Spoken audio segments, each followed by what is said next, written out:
Parlamenti Evropian ka miratuar një rezolutë jo detyruese mbi librin e bardhë për mbrojtje, një plan të riarmatosjes së Europës që Komisioni Evropian do ta prezantojë më datën 19 mars. Rezoluta votua me 419 vota pro, 204 kundër dhe 46 abstenim, pavarësisht përpjekjeve të partisë së kryeministres italiane Giorgia Meloni për të ndryshuar emrin e planit nga riarmatosja e Evropës në Mbrojë Evropën, amendamenti nuk u miratua. Eurodeputetët e konsiderojnë këtë një moment historik për mbrojtjen europiane dhe mbështesin rritjen e buxheteve të mbrojtjes në të paktën 3% të produktit të brendshëm brutë. Ata gjithashtu bëjnë thirrje vendeve anëtare dhe aleatëve të NATO-s të heqin kufizimet mbi përdorimin e armëve perëndimore nga Ukraina kundër objektivave në territorin rus.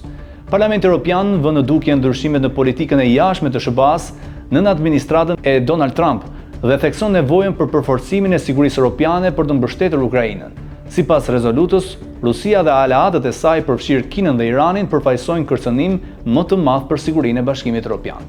Eurodeputetët kërkojnë një qasje të integruar të mbrojtjes në politikat e Bashkimit Evropian, masa për të forcuar kufit verlindor dhe krijimin e një këshilli të ministrave të mbrojtjes. Ata gjithashtu propozojnë kalimin nga unanimitet në shumicë të cilësuar për vendimet mbi mbrojtjen, përveç operacioneve ushtarake ekzekutive.